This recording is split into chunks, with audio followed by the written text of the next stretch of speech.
इस दुनिया में जो भी सेक्स से भागा वो तबाह हो गया। और मैंने आपको पिछले एपिसोड में कहा कि सेक्स तो पश्चिम की देन है। वाई हाथ सिर्फ शरीर पर आधारित, सिर्फ सेक्स जो शब्द है ये पश्चिम का देन है। लेकिन संभोग जो है ना, ये शरीर के ऊपर है। मन और चेतना बहुत गहरा संबंध है। इतनी बड़ी शक्ति है, इतनी बड़ी, मतलब जिसको भी पकड़ती है फिर उसको होश नहीं रहता। तभी तो एक शब्द है कामांधता, कि काम ने अंधा कर दिया। प्रकृति की सबसे बड़ी शक्ति, जिसने भी लड़ने की कोशिश की वो मार डाला गया। अवध ओझा सस्ता ओसू बनने की तैयारी कर रहे हैं। शायद अब इन्हें कोई पूछ नहीं रहा है चुनाव हारने के बाद, तो इस तरह की बातें करके शायद फिर से चर्चा में आना चाहते हैं। ममता बनर्जी को जानते हो?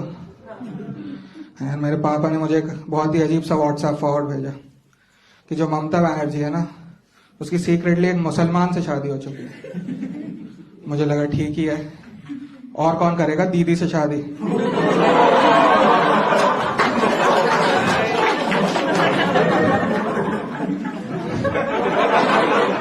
बहुत ही ज्यादा गलत बात है, मैं इसकी कड़े शब्दों में निंदा करता हूँ। इस तरह के व्हाट्सएप फॉरवर्ड पर भरोसा नहीं करना चाहिए। मस्जिद में लाउड स्पीकर जोर से जो बजा रहा था, कौन लोग थे वहाँ? अगर कहा गया आवाज कम कर लो तो क्या दिक्कत है, कर देना चाहिए। तो नहीं बात माने, राम टावर लग गया, 40 और हनुमान चालीसा बज रहा, सुनिए हनुमान चालीसा, वही सुनना था।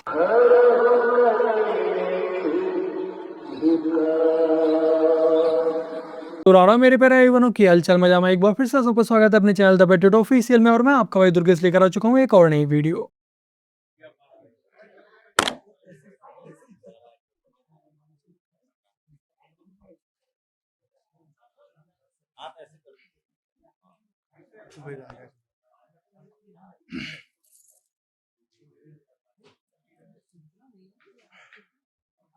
ये अपने एक्स अकाउंट से आए दिन फर्जी पोस्ट शेयर किया करता था और खुद को निष्पक्ष पत्रकार बताता था। लेकिन जब अब इसका अकाउंट बंद हो गया है, यानी ट्विटर अकाउंट इसका सस्पेंड हो गया है, तब आम आदमी पार्टी को ज़्यादा दिक्कत हुई है, वो इसके समर्थन में उतर के आई है। आपके यहाँ से वो सांसदी का चुनाव लड़ रहे हैं, क्या माहौल लग रहा है? सर जी हम तो कांग्रेसी हैं, बचपन से ही हैं। बचपन से? हाँ जी, उनका सपोर्ट भी करते हैं और सपोर्ट करते हैं जी।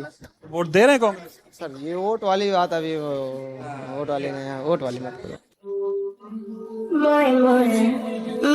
सब कुछ ठीक है, लेकिन वोट किसे देंगे इस टॉपिक पर बात मत कीजिए। ये राहुल गांधी के साथ ही क्यों होता है? आप कौन? अरे वही तो अरविंद केजरीवाल जी के सिपाही हैं। ये समीर है। ये कौन है? अरे वही तो अरविंद केजरीवाल के सच्चे सिपाही हैं। ओके, ये समीर है। ये कौन है? अबे बोला ना, अरविंद केजरीवाल के सिपाही हैं। माना कि तुम समीर हो, तो फिर बाकी 3 कौन हैं? अरविंद केजरीवाल के सच्चे सिपाही। देखो, इन सबने सिर्फ और सिर्फ एक ही स्क्रिप्ट पढ़ ली, जो कि केजरीवाल ने लिखकर इन्हें फॉरवर्ड की थी। जितना भी और जो लोग ये कहते हैं कि कुरान आसमानी किताब है, तो मैं आज खुल के बोल रही हूँ, कुरान आसमानी किताब नहीं है। ये किसी ऐसे अय्याश आदमी ने लिखी है जो फुल अय्याश था अपनी जिंदगी में। ये मेरे शब्द नहीं है, एक मुस्लिम महिला के शब्द हैं। बाकी कहाँ मैं इसकी बात से एग्री कर रहा हूँ। क्या आप भी इस बात से एग्री हैं या नहीं? तो योगी आदित्यनाथ एक सांस्कृतिक चेहरा है, राजनीतिक चेहरा है। कसाई है, कसाई है, कसाई।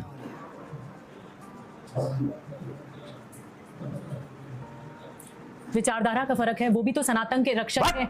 खबरदार जो उनको सनातनी कहा, हम सनातनियों का अपमान हो जाएगा। जैसे हनुमान चालीसा सुनते ही भूत पिशाच निकट नहीं आते हैं, ऐसे योगी जी का नाम सुनते ही ये आग बबूला हो जाता है। ये फर्जी व्यक्ति हमारे मुख्यमंत्री योगी महाराज जी के लिए इस तरह के शब्दों का यूज कर रहा है। उसके बाद कुछ लोग आकर मुझे कमेंट सेक्शन में ज्ञान देते हैं कि दुर्गेश भाई, इन नमूनों के लिए इस तरह के शब्द यूज मत करो, इनका चयन मत करो। मैं तो भाई फिर भी छोटा मोटा क्रिएटर हुई, जिस पद पर बैठा है उस पद पर ये इस तरह के शब्द भला कैसे यूज कर सकता है? आप जो दान कर रही हैं, जो चंदा कर रहे हैं ईरान के लिए, आपने क्या कभी अपने मुल्क के लिए चंदा किया? हिंदुस्तान चंदा किया है? हमारे फौजी मारे जाते हैं, उनकी विधवाओं को चंदा किया आपने? नहीं किया। पहला हक हमारे मुल्क का है, क्योंकि इस मुल्क ने हमको पनाह दी है, इस मुल्क में हम पैदा हुए, इस मुल्क ने हमें नाम दिया, हमें पहचान दी है। तो पहला हक हमारे मुल्क का है। जो मुल्क का नहीं वो किसी का नहीं, और जो मुल्क का नहीं वो गद्दार है। इस देश में ऐसे बहुत ही कम मुसलमान हैं जो इस तरह की सोच रखते हैं, वरना इस देश में जिहादी मानसिकता से ज्यादा ग्रसित लोग रहते हैं। जो खुद राम भक्त नहीं है वो दूसरों को सर्टिफिकेट बांटेगा, जो खुद हिंदू नहीं वो दूसरों को सर्टिफिकेट बांटेगा। यही तो मैं कह रहा हूँ। इन्होंने कहा मैं सनातनी नहीं हूँ। बिल्कुल सही बात है अखिलेश जी, मैं सनातनी नहीं हूँ। मेरा सौभाग्य नहीं है कि मैं उस धर्म में पैदा हुआ, परंतु जटाटवी गलत जल प्रवाह पावित स्थले गणे वलंब लंबितम भुजंगतुंग मालिकम, इसके आगे का श्लोक आप सुना दो।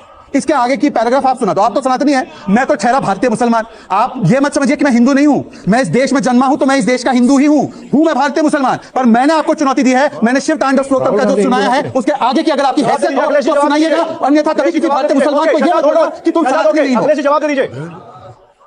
और सोनिया गांधी से सुनवा दो एक बार। सोनिया गांधी को अगर शिव तांडव स्तोत्रम का पता हो तो मैं अपना नाम बदल दूंगा। राहुल गांधी की औकात हो ऐसे तो ये बोलने की तो मैं अपना नाम बदल दूंगा। अखिलेश जी अपनी बात मत करना, समझ गया ना? सोनिया गांधी की है औकात, राहुल गांधी की उसकी औकात नहीं है कि वो एक लाइन बोल दे शिव तांडव स्तोत्रम की। रुक जाइए, अखिलेश जी बोलेंगे, कभी ऐसी बात मत करना मेरे साथ। ये कांग्रेसी पत्रकार शहजाद पूनेवाला को टारगेट करने चला था, उन पर पर्सनल अटैक करने चला था, लेकिन भरी डिबेट में बेचारे को खुद ही मुंह की खानी पड़ी। जो योगी सरकार है ये धर्म की राजनीति कर रही है। सिर्फ मंदिर बनवाने से कुछ नहीं होगा, रोजगार देना पड़ेगा, क्योंकि सब लोग जो पढ़ रहा है, डिग्री पास कर रहा है, सबको जॉब चाहिए। मंदिर बनाने से रोजगार कैसे नहीं मिलता है? कौन बोला है? कौन बोला है? मंदिर बनवाने से आपको रोजगार मिल रहा है? कैसे नहीं मिलता है? ये कैसे मिलता है? ये मंदिर बनेगा, इंजीनियर को रोजगार मिलेगा, जो मजदूर लगेंगे उनको रोजगार मिलेगा, वहाँ पे पूरा जो है इकोनॉमिक सिस्टम हमारा घूमेगा। अलग अलग स्टेट से लोग आएंगे, वो शॉपिंग करेंगे, फूल माला खरीदेंगे, ट्रेवल करेंगे, ई रिक्शा में बैठेंगे, चाय की दुकान पे बैठेंगे, कैसे नहीं रोजगार मिलेगा? इतने पढ़े लिखे जो युवा हैं वो बेरोजगार घूम रहे हैं, तो उससे उनका विकास हो जा रहा है। मंदिर बनवाने से उनको जॉब मिल जा रही है। रुको जरा, सबर करो। नहीं मिल रही तो अयोध्या में मस्जिद के लिए जमीन क्यों लिया गया? आप बोल देते मस्जिद की जगह पे हॉस्पिटल बनाओ, इससे रोजगार मिलेगा। अब बोल नहीं बनवाए तो मुस्लिम समाज के लोग नहीं बनाए ना। ये बोलना कि मंदिर से किसी को रोजगार नहीं मिलेगा, ये तो बहुत गलत स्टेटमेंट है आपका। कुछ लोगों को मिलेगा, सबको नहीं मिलेगा। मैं यहाँ पे हिंदू मुसलमान कर नहीं रही थी, आप आई, आपने बोला कि योगी सरकार हिंदू मुस्लिम की राजनीति करती है, फिर आप खुद मंदिर पे आई हैं, आप यहाँ पे खड़ी होकर क्या कर रही हैं फिर? और अभी तो रुको, क्लाइमैक्स अभी बाकी। आपने किया कि मंदिर बनाने से क्या होगा? मैंने आपसे कहा मंदिर बनाने से बिल्कुल रोजगार मिलता है। मंदिर के इर्द गिर्द पूरी इकोनॉमी घूमती है हमारी देश की। मंदिरों से गवर्नमेंट को टैक्स जाता है, मस्जिद से कौन सा टैक्स जाता है बताइए यहाँ पे? खातून राम मंदिर पर ज्ञान देने आई थी, लेकिन जैसे ही बाबरी मस्जिद की बात आती है इनकी बोलती बंद हो जाती है। अब हर हिंदू इनके इस दोगलेपन को समझ चुका और इन्हें जवाब देना भी सीख चुका है। Watch this. भारत ने प्रस्ताव दिया कि क्यों ना हम लोग एक और पाइपलाइन ईरान से लेके चले आए भारत के लिए। वो नजदीक भी पड़ेगा, यहाँ ईरान से पाकिस्तान होते हुए अब भारत क्यों ना चला है। तो ये छोटा पाइपलाइन है। India ready, Pakistan ready, Iran ready. America ने मना कर दिया, कैंसिल करो, कैंसिल। हमने कैंसिल कर दिया अमेरिका के दबाव में आके। ये दोस्ती है या फिर बॉस बनने का प्रयास है? Again, another teacher is changing history to suit their politics. Yes, India did pull out of India-Iran pipeline under American pressure, but in 2009 under Manmohan Singh and Obama. I don't have a pen like Khan sir, so just imagine I'm connecting them. But seriously, this goes beyond political propaganda as it affects our understanding of sovereignty and sanctions. For example, when Manmohan Singh pulled out of the pipeline, did he do anything wrong? Or sold India's sovereignty? Or was he only performing his duty as Indian Prime Minister? A Prime Minister's duty is not to be emotional about where the oil comes from, but to buy the cheapest oil for the people of India. If American sanctions make it expensive, then by pulling out he was only protecting Indian taxpayers. What trade decisions America take is their sovereign right, and how India responds is India's sovereign right. But looks like Khan sir is more interested in political propaganda than imparting practical knowledge to millions of students. देखो भाई, एक जिहादी जिहादी ही होता है और समय आने पर वो अपने मकसद को पूरा करने पर लग जाता है। कैसे इसने कांग्रेस के काले कारनामों को, कांग्रेस की नाकामियों को मोदी जी के मत्थे मर दिया सॉफ्ट इन्फ्लुएंस करके। इसकी वीडियो को ना जाने ऐसे ही कितने लोगों ने देखा होगा और वो बेवकूफ़ बने होंगे। तो कृपया ऐसे लोगों से सावधान रहें, सतर्क रहें। ये कट्टरपंथियों से भी ज्यादा खतरनाक होते हैं। झूठ बोलने में माहिर है। केरलम फाइल्स आई फिल्म तो भी बोलने लगे सब झूठ है। कश्मीर फाइल आई तो बोलने लगे झूठ है। धुरंधर फिल्म आई तो बोलने लगे झूठ है। कुछ भी करो बता देना, झूठ फैला देना। धुरंधर जैसी फिल्म के लिए झूठ फैलाना, केरलम फिल्म के लिए झूठ फैलाना, कश्मीर फाइल फिल्म के लिए झूठ फैलाना, ये झूठ फैलाने का कारोबार लेके बैठे हुए हैं। लो भाई, मोदी जी ने भी धुरंधर को लेकर पहली बार कुछ बोला है। बेचारे जो लेफ्टिस्ट हैं, लिब्रांडो है, उन्हें और भी ज्यादा दर्द तकलीफ होने वाली है। इन्होंने कितने दिन से खाना नहीं खाया? आप बताइए कितने दिन से खाना नहीं खाया? अरे छोड़िए ना, आप अपनी बात बताइए। अब झूठ फैलाते हैं। विपक्ष तो चाहता ही ये था कि तेल ना आए, विपक्ष ने पूरी कोशिश की खेलना है, क्या बात कर रहे हैं? अगर इनका वो नहीं होता, आप कहाँ बोल रहे हैं? और जहां तक इनकी सवाल है, इन्होंने अपने घर में ही बड़े लोगों की इज्जत करना नहीं सीखी, तभी हम जैसे बुजुर्गों को कहते हैं कि इनको नहीं आना चाहिए, घर में रहना चाहिए। अरे हम आज भी अगर बाहर आ जाएं तो आप जैसों को उतार के रख देंगे। हम आज भी अगर आ जाएं तो आप जैसे लोगों को उतार के रख देंगे। क्या बात करते हैं आप? हम बुजुर्गों में बहुत ताकत है। चले वहां से बात करने के लिए, बदतमीजी करने के लिए। और अपने राहुल गांधी को समझाइए, वो सीनियर सिटीजन से कैसे बात करते हैं। आज तक मोदी जी ने किसी भी पक्ष के एक आदमी के लिए एक भी शब्द गलत बोला, उनकी माँ को गाली दी, उनके। अरे हमारे कान नहीं बंद हैं, तुम्हारे कान बंद है। तुम चाहते वो छोड़िए ना, आप लोगों ने सिवाय देश को लूटने के कुछ नहीं किया। इन कांग्रेसियों को इतनी भी तमीज नहीं है कि सीनियर सिटीजन के सामने कैसे बोलना चाहिए, किस तरह की भाषा का यूज करना चाहिए। ये उनके सामने भी उल्टा उन पर चिल्लाए जा रहे हैं, भौंके जा रहे हैं। सभी को जय वाल्मीकि। हम गांव टांडा, तहसील बड़ौद, जिला बागपत, उत्तर प्रदेश से बात कर रहे हैं। हमारे पीछे आप वाल्मीकि मंदिर देख रहे होंगे। ये वाल्मीकि मंदिर कम से कम 70-80 साल पुराना बना हुआ है।